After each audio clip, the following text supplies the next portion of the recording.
There are 4,315,275,402 Alabama football podcasts on the internet. And now you get to ignore every single one. This is the Houndstooth Podcast. Real talk from real fans. We gump to a standard around here. Recapping the Alabama Crimson Tide and college football from around the SEC and across the nation. This is the Houndstooth Podcast. And here are your hosts, Bill Sylvie, Jessica Brand, John Henry, and Bo Gonora.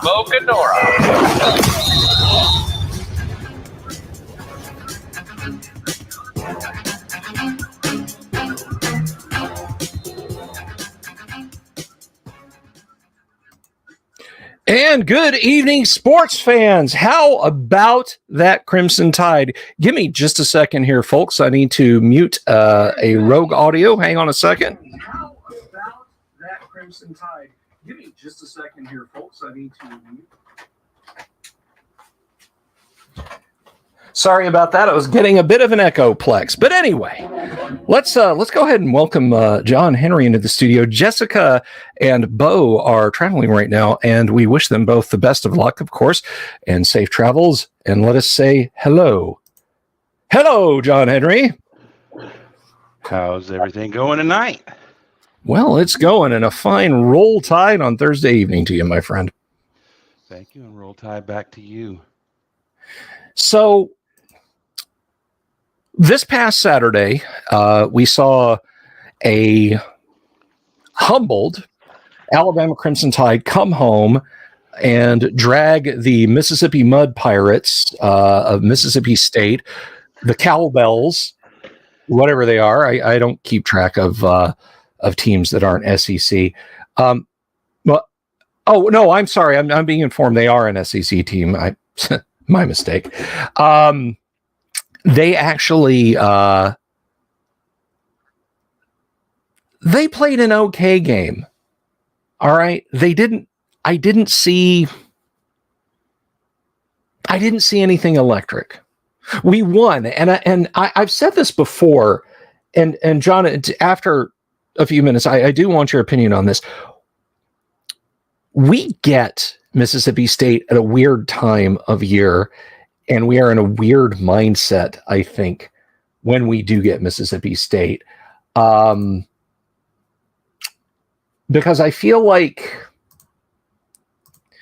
I feel like sometimes games are closer than they need to be. Sometimes we just come out and we seem a little dysfunctional. Was it 2016?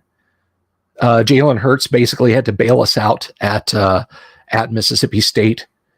And he did, by the way, that was a masterclass in 2-minute drill offense. Don't come to me and say that Nick Saban is just a recruiter or just a defensive coach. Okay. The way they marched down the field and won that game against Mississippi State, but we're talking about the here and now. Nothing set me alight. Nothing made me say Bama is back.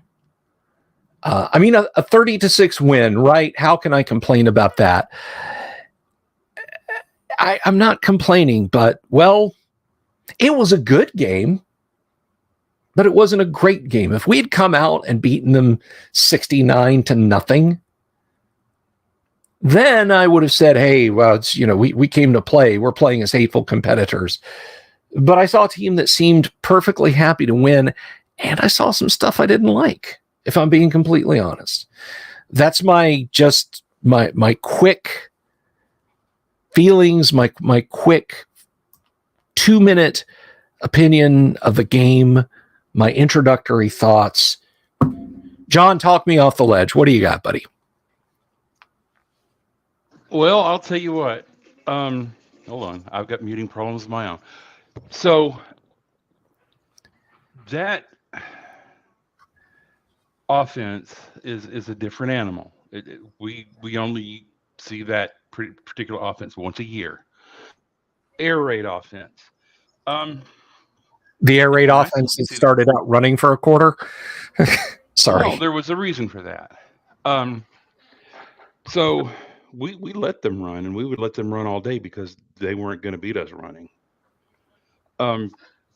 We played well on defense. We kept guys back because the way you beat the air raid is you sit back in a zone and you break on the ball. As soon as that ball's thrown, you break on that ball and you don't let them go long. Keep them in front of you. As soon as that ball leaves the quarterback's arm, you go and hit that guy and wrap him up and put him down. They're going to get some first downs, but it's the old bend don't break philosophy in this case, and it will.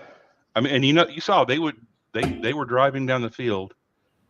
At one point during the game, we were beating them something like 21-0, and we had run 12 offensive plays, and they had 2 13-play drives. Think about that for a second. We had run 12 offensive plays. They had run 2 13-play drives, but we were winning 21-0. It's because you can make them play grind them out passing. And we know that they can get some first downs, but once it gets down towards the goal line, their areas get shorter and we're getting closer, and they're just not they got to make a play, and they usually don't. We've been playing them the same way for how many seasons has he been there? 3 or 4. We've been playing that offense the same way the whole time, and it's worked. And they haven't been able to do anything to change it yet. So my only regret about this game is that we didn't score 40 on them. Just so I could get a good Jimmy Buffett reference in. The pirate looks at 40. Looks at 40, yeah. And that is a great Jimmy Buffett song, by the way. Love that tune. Don't dare hum a few bars of it because the algorithm will come and eat us. But trust me, if I hummed it, it wouldn't recognize it. Well, that is definitely a reasonable, a nuanced look for sure. And I think if you look at the numbers, if you step away from the fanboying, and this is, which Jess, our queen of the stats, was here with us to give a little bit more insight into this. We miss you, Jess. I think the numbers probably support what you're saying, but it wasn't a hateful game. And I'm hanging my hat on that. This is, I can't put my finger on it. Just something didn't seem right. But let's look at the stats, and then we'll kind of roll on. So we were more efficient on third downs by far, 8 of 17 to 7 of 22 for Mississippi State. Mississippi State going for it on fourth down 6 times, but they knew what they were up against, and they knew they had to. Total yardage, 290 to 293. This felt like a late season Pac-12 game in that respect. And 261 of our yards were in the air. 22 of 37 completions. And I want to look specifically at Bryce. He was 21 of 36, 249 yards. Think about that for a second. 249 yards of our total offense was on his shoulders. One of them gimpy, and I'm going to get to that. Averaging yards 7.1 per pass, 29 yards on the ground, 27 rushing attempts, averaging obviously 1.1 yards per rush. Now you're talking about Mississippi's ground raid, for lack of a better term. 62 rushing attempts. 62 yards rushing, 26 attempts, which of course comes out to a mere 2.4. So there is the proof to what you were saying earlier. They did lose a fumble, no turnovers for Bama. 3 penalties for 20 yards to 10 for 100. Time of possession, 29 minutes, 30 minutes for Mississippi State. And that's basically how the numbers break down. Bryce was efficient. He wasn't electric. And I want to believe that we scouted them so efficiently and knew so well and were so dialed in on what they were going to do that we ran a 3-page offense. Just the first 3 pages of the playbook. We didn't blow them out 63 points because we didn't need to blow them out 63 points. That's what I want to believe. However, I think if you plotted it on a line graph, I don't think you can argue this. I feel like Bryce's passing in the second half, definitely. Thank you for blowing my eardrums out, Windows. I appreciate that. Bryce's passing efficiency did not look great in the second half. I think he was there were a lot of incompletions. And honestly, in the first half, he had to hold on to the ball for a long time to make plays. A long time. He did. And honestly, I could go rant about that, about them praising him for having, 10 and a half seconds to make a play. Well, there are at least 5 guys right in front of him that gave him 10 and a half seconds. Why don't we praise those guys for a change? We only mention them when they screw up or get a penalty. So, he had 10 and a half seconds because there were guys blocking for him. The 10 Mississippi, I'm going to go, because you've opened up the door, I'm going to go straight into high tide, low tide, elephant stomp. High tide is probably that awesome 10 Mississippi play. Herbstreit was talking about, we count 10 seconds. He's got 10 seconds and he can make this play. It was a high tide moment for me with Bryce because Bryce broke that defense up into penny packets with his footwork. Do you follow me? Yep. He pulled parts of the defensive line and the middle secondary to one side, pulled other ones to the other side, and he was directing traffic with one hand. And it was frankly amazing to watch a man with enough time to read a page, to skim at least a page from a book, and then complete the pass he completed. That is my high tide. Low tide is probably the fact that he looked soft in his throwing arm in the second half. Elephant stomp, John, you gave me the inspiration because I was groping around in my noggin. Elephant stomp goes to the offensive line because, exactly as you say, a 10 Mississippi count and Bryce is not eating grass. Okay. And I can tell you from experience, that is a long time to keep a 290, 300-pound guy who's faster than you from getting where he wants to go. You need a second to catch your breath after that. Just trust me. That, we think of 10 seconds as an incredibly short amount of time, but watch, how many times have you seen teams break out of the huddle, but they're standing around literally like they're waiting for a manicurist, and you're watching 10 seconds peel off the game clock. 10 seconds, it is an eternity. Now put that in play. Now put 70 pounds of plastic armor on and run zigzag back and forth across the field and throw a football 40 yards. That is amazing. That is amazing. And the offensive line to stay in there and battle for 10 seconds. This is a push, whistle. They ran back and forth, pulling blocks while Bryce broke up the defense and chucked the rock, and it was a magnificent thing to behold. So let's hear it. Your high tide, low tide, and elephant stomp moment. I I don't have specific moments, and I've drifted from doing that, and I'm not sure why. But my high tide is that we scored on the four of the first 5 drives to put this game out of reach early, which is why I think it felt like to you that we shut it down a little early. I think because of that, we didn't dig as deep into the playbook as we thought as we might have.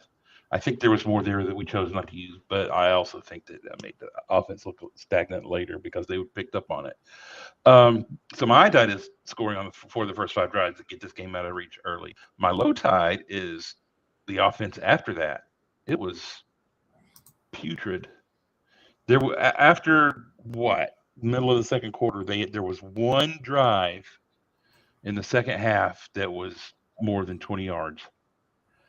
It was like a 50-something yard drive that ended in a field goal. And by the way, that's my elephant stomp, 3 of 3 on field goals. Whatever has been hampering Will Reichard seems to be better. I have a feeling he may have been hurt, and it was affecting his accuracy just slightly. So 3 of 3 on field goals, I feel better about that now.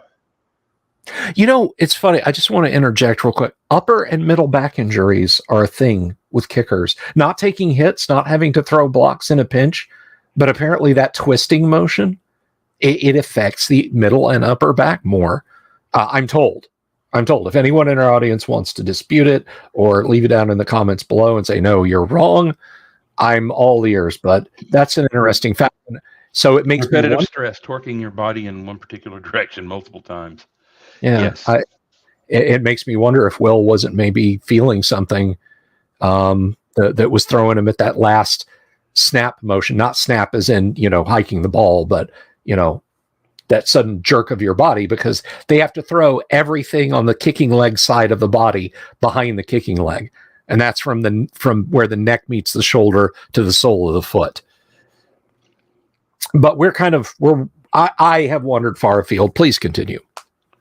Oh, I was done. That was my elephant stuff. And the thing is, I should be talking more about the defense. Everything I said was two things. Two of these were offense, and one of them was special teams. Not a word from me about the defense, and the defense was the star Saturday. So, apologies. I should have talked about that more. Not at all. Not at all. The defense looked very, very, very solid. I was impressed with the defense. I was disappointed that they scored. That was a breaker to me. I did not want to give up a touch. When it was clear that we were in the driver's seat, 30-point lead, they're not coming back. I was like, awesome. Now let's just not let them score. Let's keep holding their faces in the toilet for another season. Nope. They came back and got that stupid last touchdown drive, and that drove me bananas. And I you know what? I hope the defense feels exactly the same way, and I hope it's nagging at them for the next 2 weeks. Yeah. Hey, Mississippi State scored on you guys. I hope Nick has paid like a paid lunch at the best restaurant on campus to students just out of his pocket. Just say, you see one of my guys, tell him, hey, wait to let Mississippi State score a touchdown on you. Last play. Yeah, last play. Good going, guys. Of course, that's probably a good way to get beaten up. But can you imagine popping off to Will Anderson on campus? You'd wind up on a milk carton. So yeah, I didn't see anything terrible. I didn't see anything wonderful. I tell you what I did see. I saw the referees keep their friggin' mouths shut. I saw very little laundry on the field. And the one penalty that kept the Mississippi State drive going, Nick flipped out because it was an egregious call. But I think, and this is John, you may want to be ready to start blurting out a quick disavowment, but I definitely think not last week, Mississippi State, but the week before against where, that was obvious that the narrative was in play. Well, I think what we saw was I think Nick Saban sent in some plays and had some conference calls with the SEC office in Birmingham the week before the Mississippi State game. Oh, I was just going to say I agree with you 100%.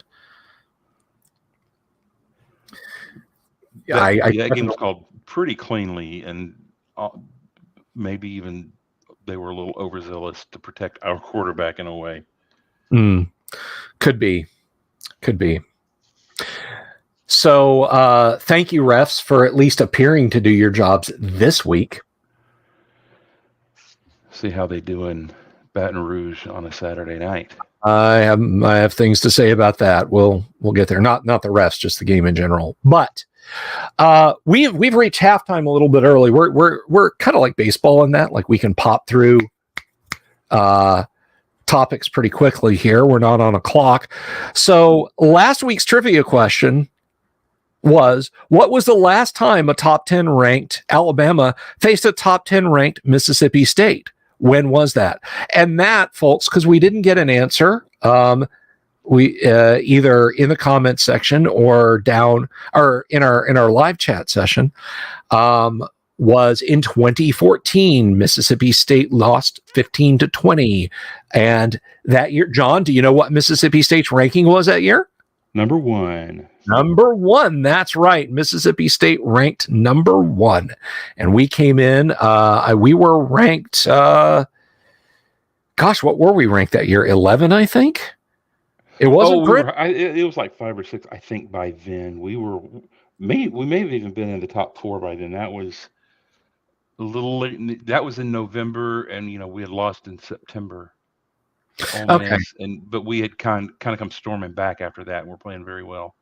Yeah, it was an odd year for us. So that was last week's trivia question. Thanks to everyone who scratched their noggins. This week's trivia question, this week's halftime trivia question: what is the fewest number of yards scored by LSU against Alabama under Nick Saban?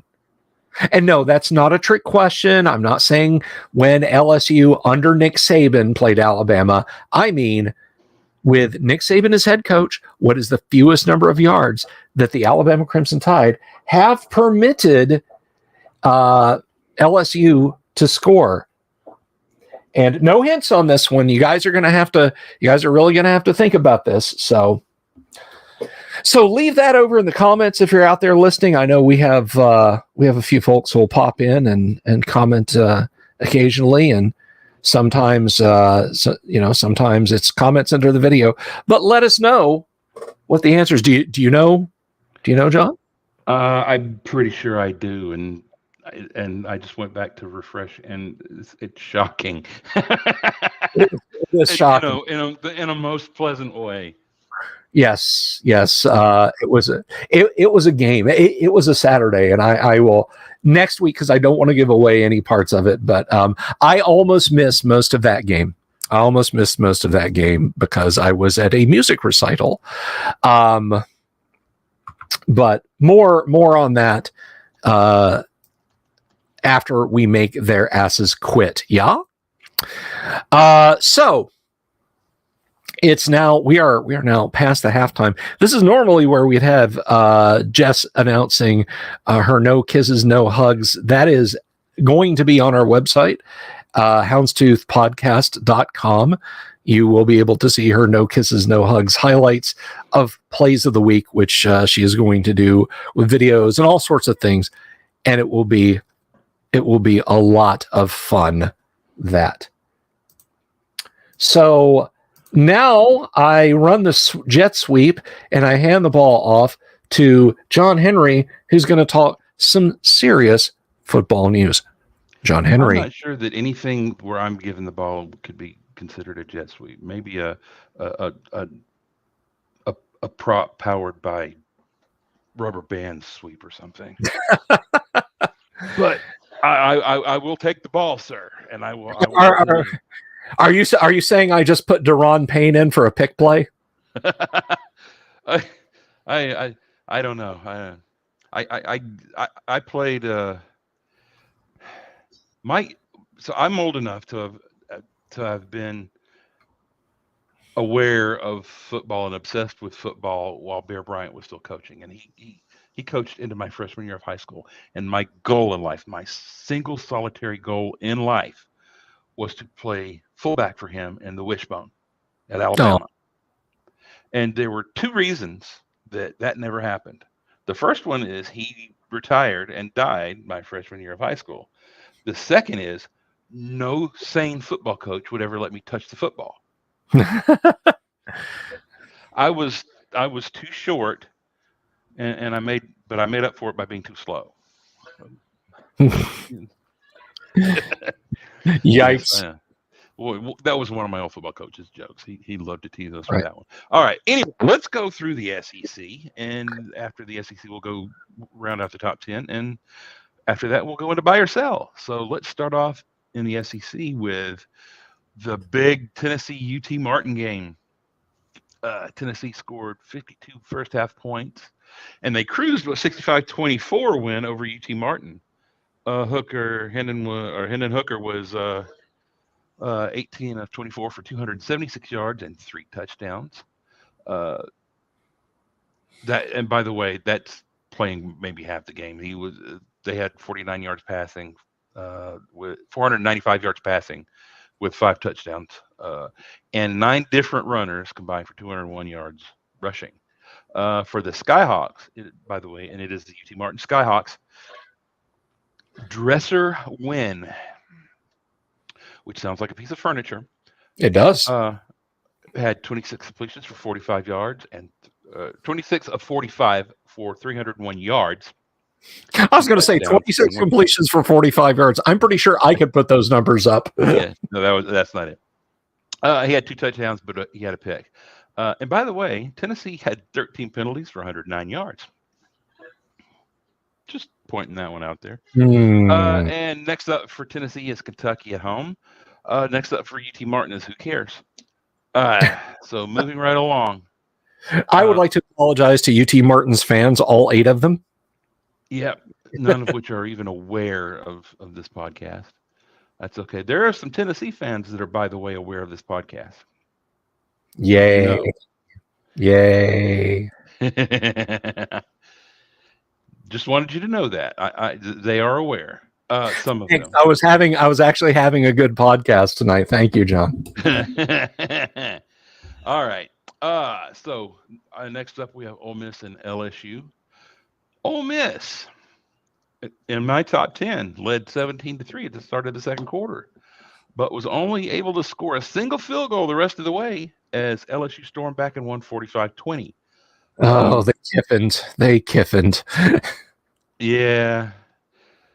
Jaden Daniels was 21 of 28 for 248 yards and 2 touchdowns, and also had 23 carries for 121 yards and 3 touchdowns, while Jackson Dart for Ole Miss was 19 of 34 for 283 yards and a pick, while Keenshawn Judkins had 25 carries for 111 yards and 2 touchdowns for the Rebs. And Ole Miss had 10 penalties for 111 yards, and LSU had 8 for 71. So that game had a lot of penalties, a lot of laundry on the field there. And by the way, for you non-nerds,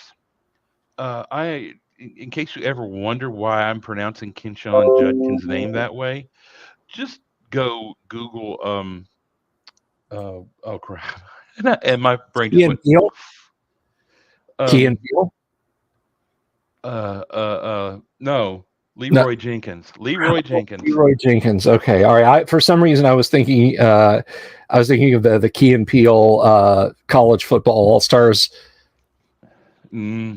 No, I'm going back to a World of Warcraft reference. Right. Leroy Jenkins. Leroy Jenkins, who got his chicken. All right, and now next up for Ole Miss after that loss is Texas A&M and College Station, and LSU is prepping for Armageddon this week. Probably putting up a few extra stills in the backyard, make sure they have enough liquor for the game, because that's a lot. 6 p.m. That's late. That's a lot of drinking. You know what I mean? Whew. And those guys, they're going to start early. Yeah. All right. So moving on, South Carolina and Texas A&M. And by the way, Ole Miss LSU kind of saw it coming because Ole Miss and LSU, those are two of they have big variances in the way they play. Uh, you know, and considering the style of offense and the kind of defense Ole Miss has, they're what we call a high variance team.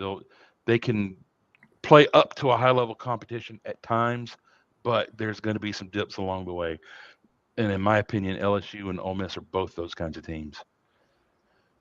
So LSU can be, I mean, losing to Florida State, who has not been good since. They were good for about 3 weeks, but yeah, they're a high variance team. But this next one, South Carolina, Texas A&M, I did not see this coming. But South Carolina, listen to the sequence. South Carolina ran the opening kickoff back for a touchdown, and Texas A&M's Haynes King threw a pick on the next drive, which led to a field goal for the Gamecocks. Texas A&M then fumbled at their own 19, and South Carolina punched it in for 4 plays later. 17-0 right there. Oof. The Gamecocks never trailed and ended up winning 30-24. Spencer Garter Snake, he still has not been promoted. Went 12 completions out of for 12 completions out of 25 attempts for 168 yards, and 6 players ran for 118 yards and 3 touchdowns. While Haynes King was 17 of 32 for 178 yards, a touchdown, and a pick. While Connor Wigman was 8 of 15 for 91 yards in relief, so Haynes King did not last the game. And Devon Ashane had 20 carries for 99 yards and a touchdown.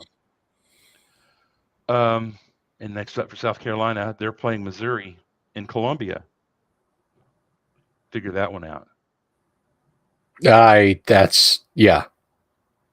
The one in South Carolina, so they've got them at home.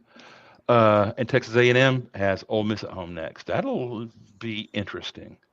My money's on Ole Miss on that game, but they should. Texas A&M they are playing. You know, they had like 3-4 of those freshmen suspended after this last game. yeah, And I don't know if you saw, but this came from Twitter, but that's because they were smoking some Wackus Wheatus before the game. jeez. So their investment's just not paying off. Yeah. I'm throwing bad money after good, I guess. Yeah, throwing weed money before the game. Yeah, really no kidding. All right, so last game for the week in the SEC was Missouri Vanderbilt, the Futility Bowl. Missouri scored all their points in the first half, while Vandy's offense couldn't get in the end zone until less than 4 minutes left in the game. And Joseph Bulovas was 0 of 2 on field goals as Missouri held off the Commodores 17-14. What do you think? How do you think they would have felt if Bulovas could have been accurate last week? Vandy could have had a win in the SEC. Yeah. Well, no offense, Joseph, but glad you're not playing for Bama anymore, bud. I hope he gets it together. I mean, I like the kid. I do too. That is not that I am not throwing shade at Joseph Bulovas. Look, anybody that has gotten to the point where Nick will say you're up, that's miles ahead of this fat old man. I'll tell you that. Yeah. So I wish him the best of luck. Honestly, I do. I hope he gets a game winner against somebody. Who do they have coming up? Hey, Tennessee. Maybe he can kick a game win. Flip over the game online against Tennessee. That would be nice. That would be nice. Maybe we could swing some NIL money his way for that one. Anyway, back to the game. Missouri's Brady Cook had 17 completions out of 25 attempts for 211 yards and a touchdown, a pick, and a lost fumble. Now, for Vanderbilt, A.J. Swan was 13 of 30 for 115 yards and a pick, and Mike Wright took over in the third and went 9 of 15 for 127 yards and a touchdown. So Vandy got the quarterback out, and they did a little bit better. Defensively, And it's not often that I specifically pick out defenders for the way they play, but for Vanderbilt, Anthony Orji recovered 2 fumbles and had an interception. He had he picked up 3 turnovers in one game. This is a linebacker. This is not a defensive back or anything. While C.J. Taylor for Vanderbilt recovered a fumble that he returned 3 yards for a touchdown to finally get the Commodores on the board. So this was, like I said, futility bowl. This was ugly and sloppy and ugly. Next up for Missouri, they have South Kakalaki at Williams-Brice. And Vanderbilt, they get their second bye week of the season. So they get to rest up again. Remember, they started their season a week early against Hawaii. And by the way, they did better against Hawaii on the road in Hawaii than Michigan did against Hawaii at home. Just throwing that out there. Also, coming up, rounding out the ones that didn't play, Georgia was out this week. Next week, or this week coming up, they're having the world's largest outdoor cocktail party in Jacksonville with Florida, who's also coming off a bye week. Kentucky is going to a garbage workers convention in Knoxville. Arkansas is playing Auburn in Jordan Hare. Well, to my buddy Todd, who I know listens to the show occasionally, Suey Pig. I hope you guys go in and destroy Tennessee. Be nice, but that's okay. I'd like the chance to do it ourselves. All right, So let's switch over to the top 10. Auburn. Sorry. Auburn. I have to be honest here. I thought that Auburn would pick a week ago Monday to fire their coach, because that would have been at the beginning. They had a bye week, and that would give them time to kind of get things together a little bit. So I'm guessing from here, either they're waiting until the end of the season, or they're trying to figure out some reason to keep the guy. Yeah. I mean, maybe they're just hurting too bad from Gustavo's buyout, perhaps. Let me think. Didn't they have, when was their last buyout before that? They weren't still paying on that, were they? I think they. I can't remember his name. That was no. Was that Chiswick before him? Yeah, Chiswick. That was 2012. Yeah, no, that was a while ago. I hope they're not still paying off Chiswick. Shouldn't be, but I don't know what their contract looked like, so don't know. So let's see. Georgia, we already talked about them. Ohio State. Let's talk about Ohio State. Must we? Sure. They're pretty good. But if the team that you're playing loses 3 fumbles and throws 3 picks in a game, then chances are you're going to win convincingly, wouldn't you think? I would think so, yeah. So Ohio State had 360 yards of total offense and was 3 of 13 on third down. Now, they're also 3 of 3 on fourth. So, and they had 66 yards on the ground. But they won 54-10. That does not match. The score does not match up with the offensive production, does it? That does not, no. So if you looked at the score, and if you're some guy voting in the poll and you don't have time to watch all these games, you don't, and you see the final score of this game, you think, oh, okay, Ohio State's just running up and down the field on Iowa. Yeah, okay, they're deserving of their rank. No, Ohio State, Iowa made them play sloppy. But thing is, Iowa can always out-slop you. Always. They can. That's what happens when the coach's kid runs the offense. Yeah. And that's going to get the coach fired if he doesn't get rid of his kid, honestly, because people are tired of seeing it. But C.J. Stroud was 20 of 30 for 286 yards and 4 touchdowns and a pick, while Noah Ruggles was 4 of 4 on field goals for the Buckeyes. Yes, they kicked 4 field goals. For the Hawkeyes, Spencer Petras was 6 of 14 for 49 yards and 2 picks. And before he was replaced by Alex Padilla, who went 5 for 10 for 32 yards and a pick. Iowa's only touchdown came on an 11-yard fumble return in the first quarter. Yes, Iowa has an absolutely atrocious offense.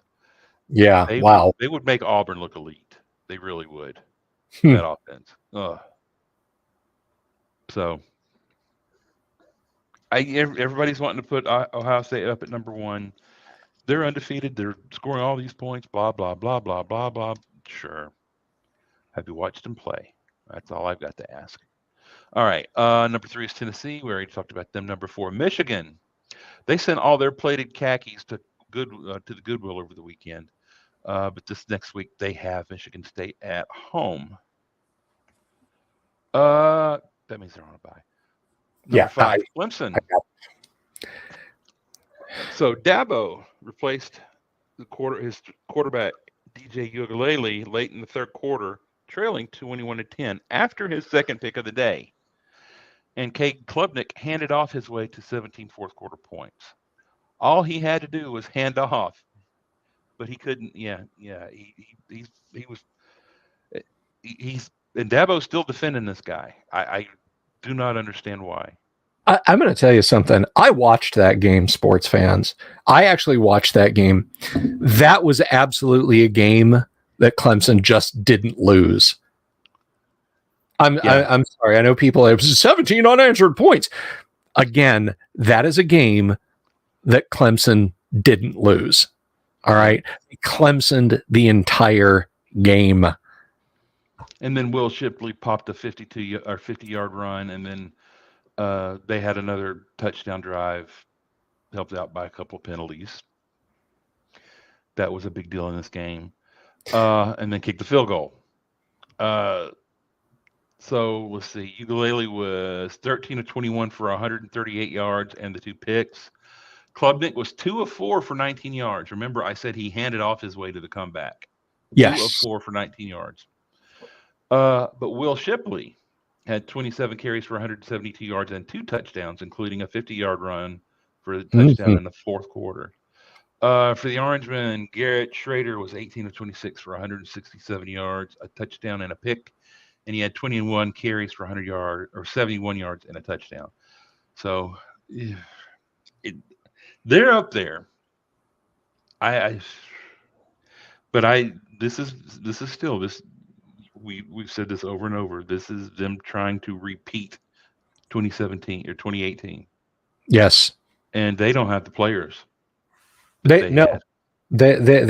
And until Dabo adapts, I mean, nothing's going to change. He does not have, or he is not willing to listen to his equivalent of Lane Kiffin. Look, I love Nick Saban. I think Nick Saban is the best coach that Alabama's ever had. And that is painful for me as a Bear Bryant fan to say. Nick needed Lane Kiffin in his ear for the seasons we had him. All their personality clashes aside, Lane really made Nick go pro, if you follow what I'm saying. Dabo has no Lane Kiffin, or he's not willing to listen to him. When Nick asked the question, is this what we want college football to be? He immediately started to change. Dabo Swinney, even if he asked that question, is not starting to change. So I've gone on this rant before and I'm not going to go on it again, but that's how I feel. And that leads to you almost losing to the Orange Men late in the season. So. Yep, and I'm looking at their remaining schedule. They have 4 games left. They have 1 ranked team left, and it is South Carolina. Yep. Their remaining ranked opponent is South Carolina. Oh, and yeah, there would be 2/3 of a state that would just go nuts if South Carolina were to win that game. And then another third of that state would go nuts in a bad way. Yeah. But yeah, coming up, they have Notre Dame 1st of November, Louisville, Miami, and then South Carolina. So unless South Carolina does something, they're going to cruise to an undefeated season coming into their conference championship game. Yep. In that, I mean, oh, that schedule is just atrocious. All right, enough about them. That was number 5 Clemson, then number 6 is Alabama. Was number 7 it was Ole Miss. Number 8 TCU, the Horny Toads. The Wildcats led the Horny Toads 28-10 in the second quarter. This is the second week in a row that they have been down as much as 18. But in the second half, Kansas State went missed field goal, interception, turnover on downs, missed field goal, interception. And TCU came back to beat K-State 38-28. You can't really do that. No. 2 missed field goals, 2 interceptions, and 1 turnover on downs. But they didn't punt. They didn't punt. Bless their hearts. They didn't punt. Bless their hearts is right. Max Duggan was 17 of 26 for 280 yards and 3 touchdowns. And Kendra Miller had 29 carries for 153 yards and 2 touchdowns for TCU. While Will Howard over on the TCU side was 13 of 20 for 225 yards, 2 touchdowns, and a pick in relief of an injured Adrian Martinez, who left the game after the first drive. He got injured in the first drive of the game. Jake Rubley also got into the game for the Wildcats just long enough to toss an interception before promptly returning to the bench, going 0 for 1 with an interception. And I actually plugged those numbers into one of those calculators for QBR rating. That gives them a big fat 0 QB rating for the game there. And next up for TCU, they are playing West Virginia in Morgantown. Morgantown, I hear, is quite lovely this time of the year. Nice. Maybe a little bit nippy. I think that most of the leaves are gone, and the skies are gray. Have they been for a walk? On a winter's day? I don't know. No. If they moved the school, they'd be safe and warm if they were in LA. That's true. I wonder if they were California driven on such a winter's day. If you're under 40, I apologize to everyone for that. I did not mean to do that. I had a hand in it too, so don't feel they're the only one to blame. I started it. So number 9 and number 10, UCLA and Oregon had a clash this last weekend. And let me tell you something. Someone asked Bo Nix why he was playing so much better than Oregon than he did at Auburn. They actually asked him the question, why are you playing better here than you did at Oregon or than Auburn? What he didn't say, even though it was true, is because he's playing against Pac-12 competition. Yeah. I mean, he can't exactly say that, but it's the true answer. He had 22 completions on 28 attempts for 283 yards and 5 touchdowns against UCLA as the Ducks swam circles around the UCLA Bruins 45-30. Bucky Irving had 19 carries for 170 yards for Oregon, while Dorian Thompson-Robinson completed 27 of 39 for 262 yards, 2 touchdowns, and a pick. And also, I think he got a penalty for having too wide a jersey because he had to fit that name on there. And Zach Charbonnet had 20 carries for 151 yards in the touchdown for UCLA. Zach Charbonnet had a vintage, game. Well, I mean, was he injured at all? Because I'd hate it if he whined. Oh no. So nothing got bruised. Well, that's great. That's just great. Okay. So anyway, You see, Bo, you see, Jess, this is what happens when you guys aren't here. It's your fault, yes. I blame it on them. Yeah. We have nobody keeping us, reeling us in, corralling us. Anyway, so next up for UCLA is Stanford and Pasadena, and where I hope that they find what's his name, Shoulder, from the Rose Bowl game back in 2009. Oh yeah, wow, that's a reach. That's a bit of a reach. Well, Yeah, if he hadn't gotten hurt, we would have lost that game. Yeah. Okay, and next up for Oregon is Cal and Berkeley, where it's freaky there this time of the year. It's freaky there this time every year, every time every year. But that wraps it up for the top 10. Well, alrighty. Normally, this is where we would give the stage to Bo to see what's bugging Bo. He is on the road right now, and we miss you, Bo. Is there anything you want to rant about, John? Anything eating you football related? Oh, football related. Now, I just went and got groceries this afternoon. I could rant about the prices because, good Lord. Oh, it was ridiculous. But football related, no, not really. It's an off week. Yeah, I mean, we've got to buy. I'm going to be laid back. You know what? I am too. I know last week I definitely pulled out all the control rods when I was talking about the awful officiating. But I think this week I'm pretty mellow. So unless we have a last minute call in from Bo from the road, I think we're just gonna relax. We're gonna give that over to him next Thursday.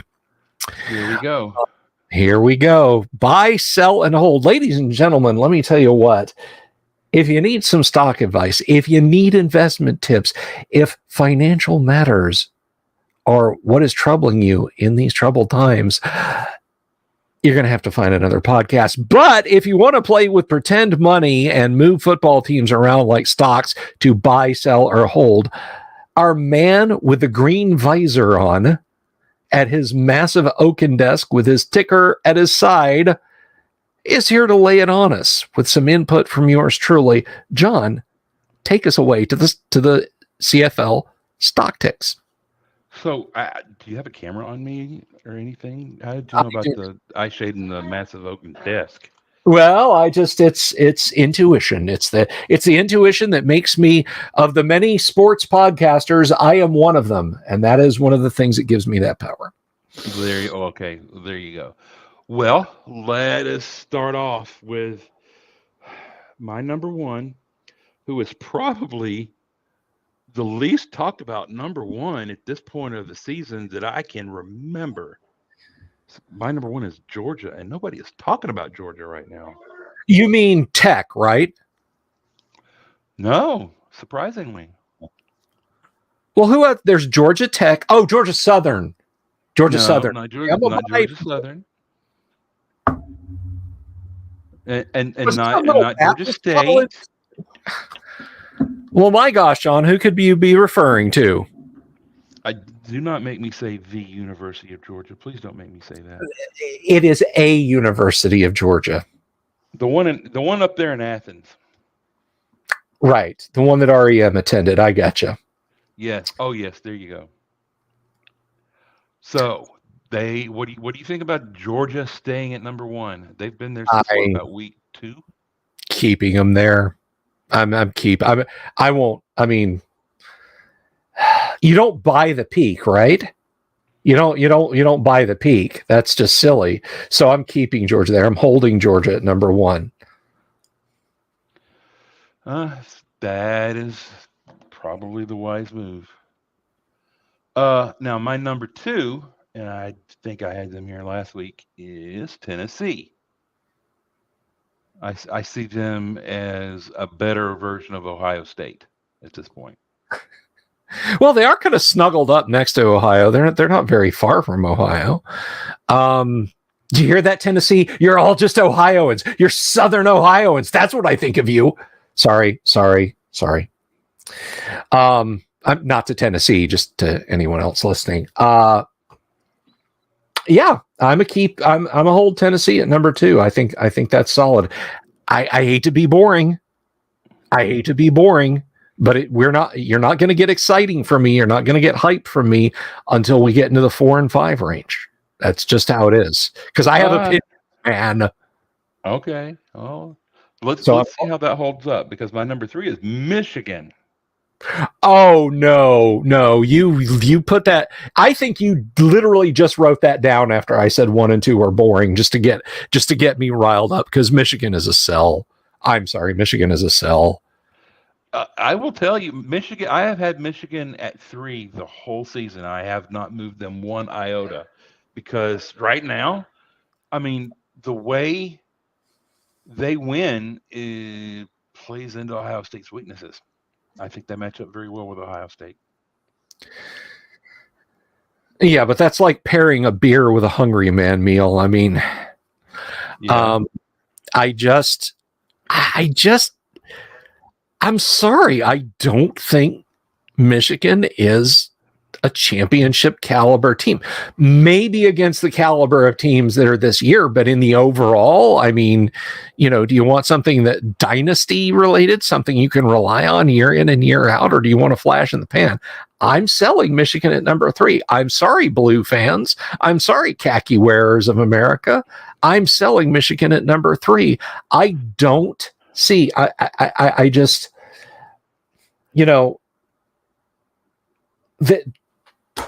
there's just not enough production there.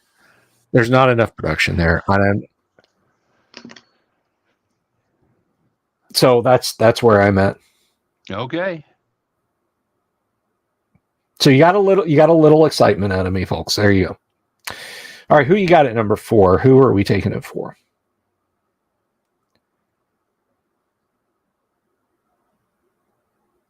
John, we've lost your audio.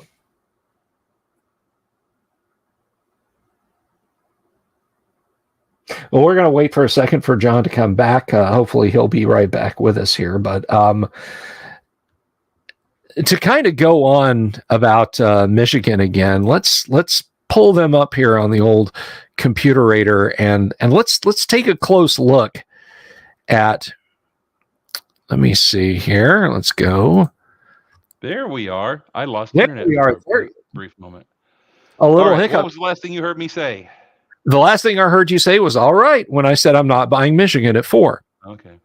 So, so you didn't hear me say Tennessee sucks? Michigan at 3. I'm sure I said that a few times. Maybe using some stronger language, but. Well, that's fine, because I believe it too. Have you got Tennessee at 4? No, they're at number 2. I have Ohio State at number 4. I was just hoping you dropped them, is what I was saying. Oh, I get you. Did you just drop them back? So Ohio State at 4. I go back to our discussion of Ohio State. I just don't believe in Ohio State right now. I'm going to hold them, but I'm going to hold them looking to sell, because there's a weakness in Ohio State in the way they performed against Iowa. That was not a 54-10 performance. I'm sorry, Buckeyes fans. I'm not sorry. I'm going to hold with a slight inclination to sell. Let's see where they're at when bowl season starts. Okay. So, and by the way, I just realized I missed an entire joke with Iowa and Ohio State. The eyes have it. Very good. Okay. So, and this is going to be another place at which I diverge from most people's top 10. I have Alabama at number 5. Yes, absolutely. I have them above Clemson. They should be above Clemson. Alabama came in and played top-notch football for the majority of Saturday night. Clemsoned all night long and nearly lost to the Orangemen. So, were you buying at Alabama number 5? Or yes, I am. I am buying Alabama at number 5. All right. And by the way, number 6 is that team, Clemson. I mean, I guess I'll hold them at 6 because they are undefeated and they don't have much of a challenge in front of them. Maybe South Carolina gives them some grief, but we'll see what they're made of again come bowl season. But I'm actually kind of inclined to slight sell. I am. Oh, you only put you down for a hold sell like you did with Ohio State? Yeah. All right. So it's funny. Alabama right now is the best one-loss team in the nation, according to my poll. You seem to agree with that. I do. What I'm hoping Alabama gets healthy over this week and the next week, and they can finish the next 4 games strong. My number 7 is TCU, last undefeated team in the Big 12. I don't know. I didn't do my homework, and I should have asked you about this. I guess I'm a slight buy of TCU because there seems to be some hype building around them. Okay. So yeah, I'll buy TCU there. They are a good team. They play some actual defense. But they also have a pretty decent offense. I got to be honest. If they come in and shake things up, so it's not Ohio, Georgia, Alabama, Clemson for another year, then good. Then good.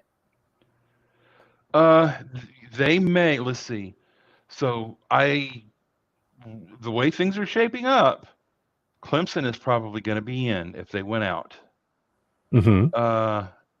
Either Michigan, Ohio State are going to be in if they win out. Whichever one of those two win that game, assuming they win their conference championship, should go on and make the top 4.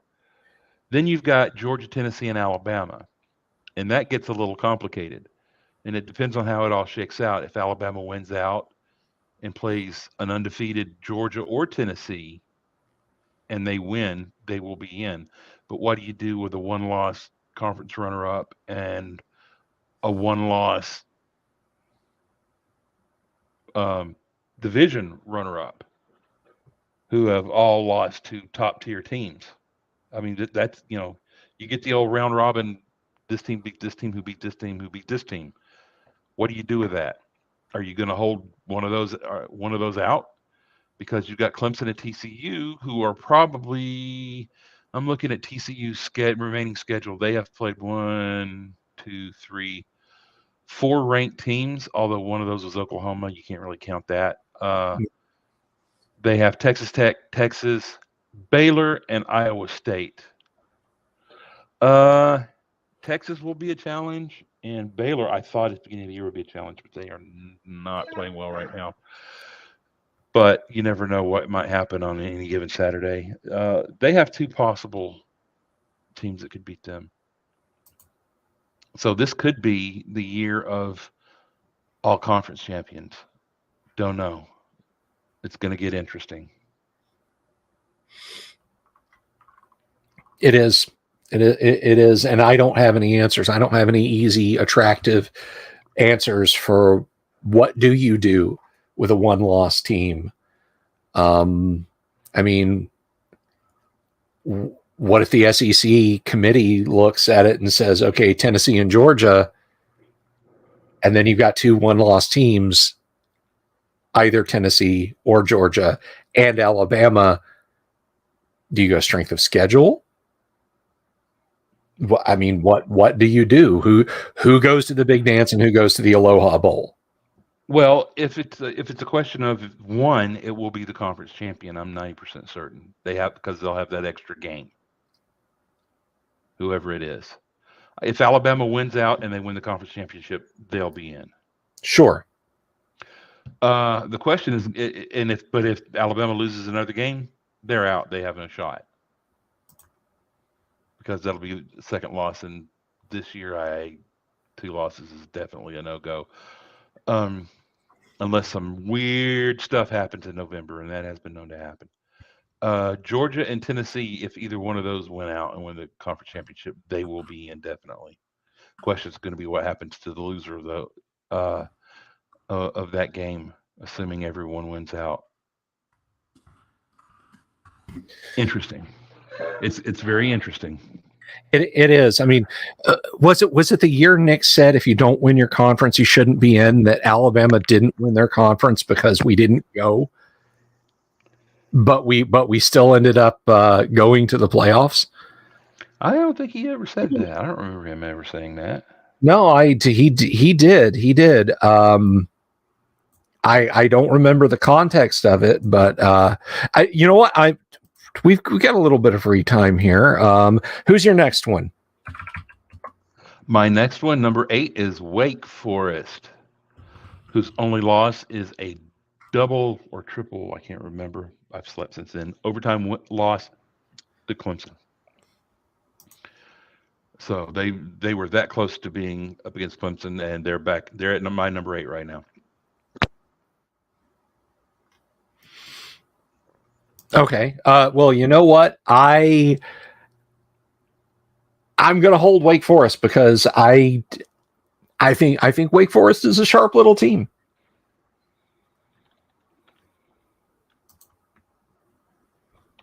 A sharp little team. A sharp little team. Yeah. I think they've got guts.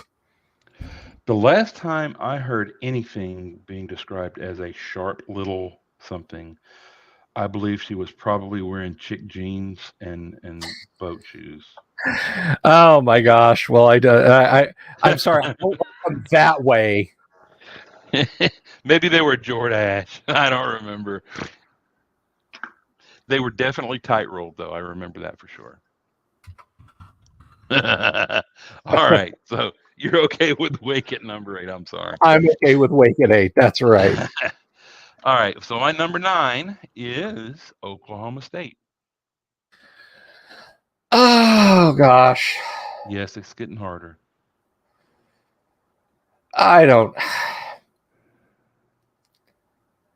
It's not 1986 anymore. I can't get behind Oklahoma State anything. They're a sell.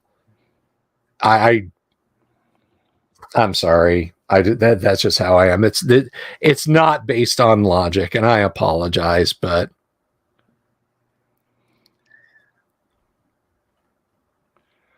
okay. I didn't look, folks. I didn't say that they always made sense, so that I was going to bring some great business analogy. I just don't think Oklahoma State's got the gas, and that's how I feel. They are not the offensive juggernaut that people tend to expect out of the Big 12. Exactly. That's what I'm saying. But their only loss was 43-40 against TCU. So who are, I mean, by every metric, a better team. Yeah. So, all right, and to round out my top 10, and it sort of pains me to put this team here because of the way they started the season. But right now, I don't know if I can find another team better than Oregon at this point to put there. So my number 10 is Oregon. I mean, we're kind of in the slush pile at this point, aren't we? A little bit, yeah. We are. Oregon's got spunk, but I mean, they're going to be, they're bound for the Aloha Bowl. You and I both know it. And you know what? I hate spunk. Pep, Moxie, Vim. Sorry, I was channeling my inner Lou Grant. I gotcha. And John's over there like thinking to himself, is Bill reading from like a 1950s newspaper or something? Is he going to say 23 Skidoo next? Well, you notice that I'm just sitting here coming up with instant references to these things. Yeah. I'm right there. So, yeah, no, These. Oregon, I'll hold them at 10. It's wonderful that they've gotten this far up this year, but they're not going to any gosh darn. They're going to be watching the playoffs on TV. That's just how it is. Yeah, agreed. But I still have to forgive them for how badly they played against Georgia. I don't dislike them. I wish they'd shown out against Georgia better, but I don't dislike them. Now I do want to mention here, because I actually, courtesy of SB Nation, I found the Nick Saban quote. Do you want it? Do you want to hear it? Bring it. Okay, so this is what Nick Saban had to say on winning your conference and getting into championships. This is his answer in full. And I'm not going to attempt to do a Nick Saban impression. I think I can answer the question better if you gave me a specific scenario. I think that being a conference champ is certainly a significant accomplishment for any team or any program. But I also think that sometimes there are circumstances where a team can play really, really well for an entire season. Are we basing the playoff on the whole body of work that a team does throughout the year in terms of the teams they beat and the quality of opponents they played against, or is it just about one game? So when you talk about conference champions, if you play a conference championship, some leagues don't even have conference championships. So it's not a fair and equitable way if you're going to base that particular group on didn't play a conference championship. So if you're doing the whole body of work, then it seems a little more reasonable to look at everyone else's entire body of work when you decide who the best teams are. Hey, we won a national championship here and didn't win the SEC. I think in particular, in that particular year, LSU and Alabama had the two best teams. So we had to play in the regular season. So we played 9-6. There are 42 guys, somebody wrote an article, that played in the NFL that played on the field that day. So they were two really, really good teams. Well, both teams in the same divisions couldn't play in the same conference championship, so we end up going to the championship game. So was that the right thing or the wrong thing? I'm sure everybody could debate that. I believe those were the two best teams. So it depends on what the goal is. So the idea that Nick said, and I fell victim to this, the idea that Nick said, hey, if you don't win your conference championship, you shouldn't go to the playoffs, is fake news. He did not say that.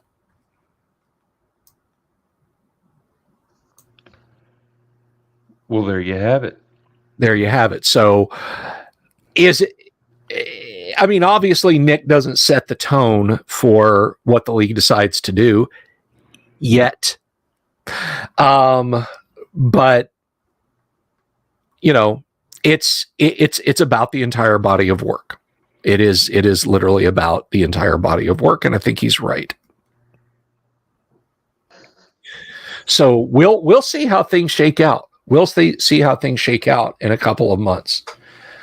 Still a lot of football left to be played. There's still a lot of football left to be played. So let me ask you something, John. Do we want to talk about any games coming up? Do we want to talk about LSU, or do we want to talk about that next week? Well, we can talk about LSU. They are a dangerous team. I don't think they are as talented or as deep as Alabama at this point, but they are a dangerous team, and if we let them hang around, they could shock people. But we should. And remember what happened last year. Orgeron, he held back some stuff all year, losing games. He held back some stuff and unveiled it all and threw it all against Alabama, and he came really close to winning that game. Because he apparently he would rather beat Alabama than have a winning record and have a job. Which, I don't know. That says something about him. I'm not sure what, but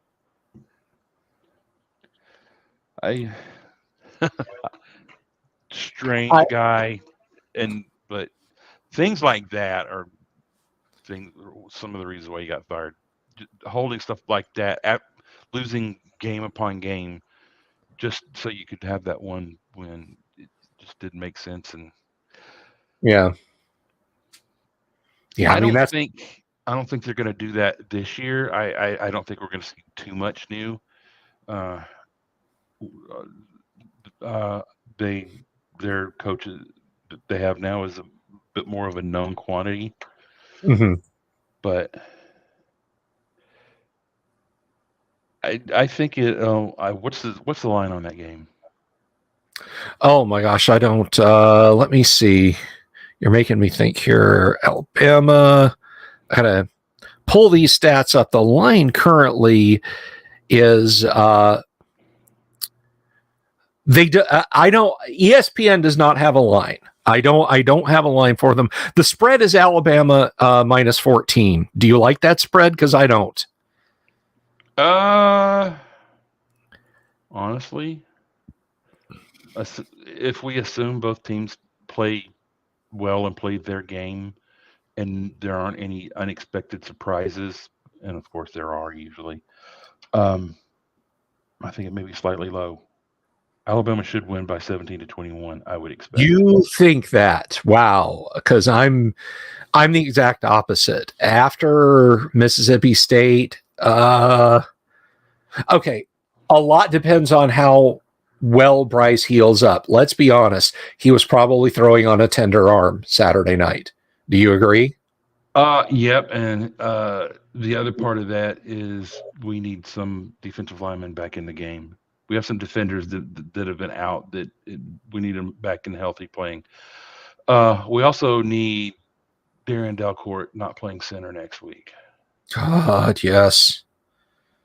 So let's assume that all the cards go our way, that Bill O'Brien realizes that there's another page after the fourth in the playbook, that Bryce Young's arm feels like a piece of socketed titanium and not overcooked pasta, that our defensive linemen are healthy and locked in.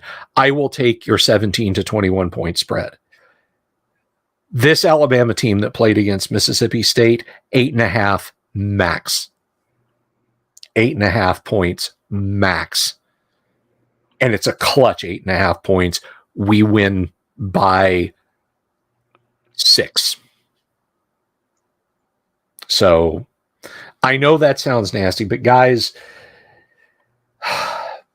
I'm going to say, I said this in the Discord. So if you were on the Discord earlier this evening and you saw this and you gave it kudos or whatever, thank you. But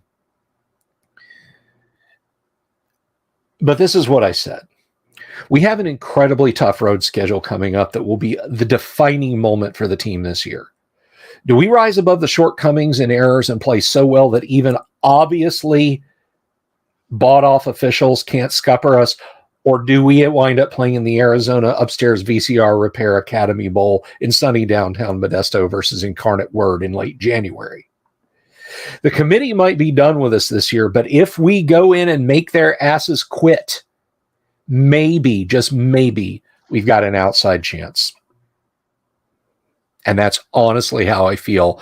Not just about the whole road scheme, but about this game coming up.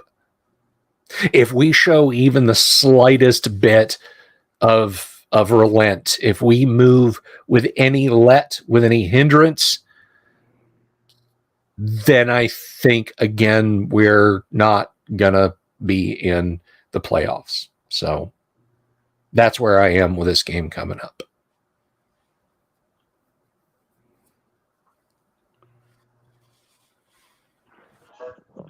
I shocked him to silence, folks. I'm trying to figure out how to put into words what I'm trying to say. I have seen that game against Mississippi State a bunch of times over the last few years. That game right before the bye week, right before right before we play LSU. That game happens a lot at that particular point. It wasn't always against Mississippi State. It was against Tennessee for a long time. And we would come in and just look exhausted and very ragged against a clearly inferior Tennessee team who would make a game of it for a while before we decided to find other and pull away. But you could always tell they just looked tired and a little sluggish, they needed to get their legs under them. And honestly, I saw a lot of that last Saturday, especially on the offense. The defense was pretty good, but the kind of defense they played against them, they could afford to expend some energy that maybe they didn't really have in the tank. So I expect them to come out guns blazing and firing on all cylinders again. I hope they execute. Sometimes you have a little bit of trouble early executing against LSU because you had that extra week off and it throws you off your rhythm just a little bit. Hope we come back sharp and we don't have to get into that game. And the big thing is the defensive line needs to step up, and the offensive line also needs to step up.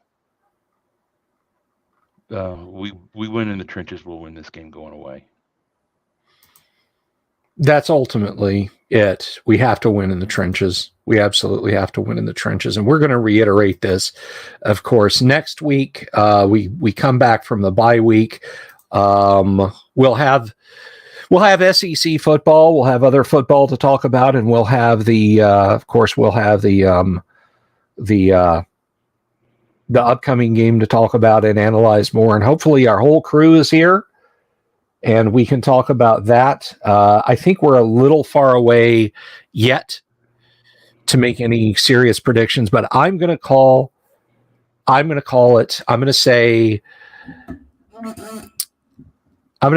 Alabama 33, LSU 27 or 28.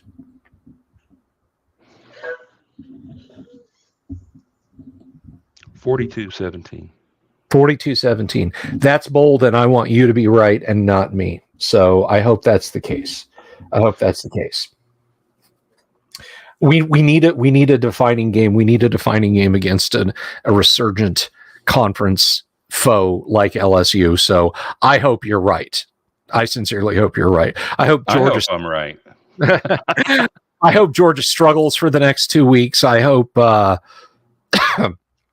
Alabama comes in and just cleans house in Death Valley, and we just take it all away from them, and they watch the rest of their season fade away like so much confetti on Bourbon Street. Am I doing it right? Sounds reasonable to me. Fair enough. Okay. So, any closing thoughts? Any final thoughts, John? Rest up, feel better, clear your head, get back on task. Absolutely. And just before I forget, of course, nobody popped in with trivia, so we'll if somebody wants to leave the answer to trivia, fewest number of yards scored by or gained rather, not scored, fewest number of yards gained by LSU against Alabama under Nick Saban, please leave it in the comments below and you'll get the shout out for next week. But until next week, for Jessica Brand and Bo Ganora, I am Bill Sylvie, and this is John. Yes. I'm just thinking about how much I hate Tennessee at this point. Sorry. Oh, no, that's okay. I get lost in thought like that too. And for John, we wish you guys the best of evenings. Have a good one.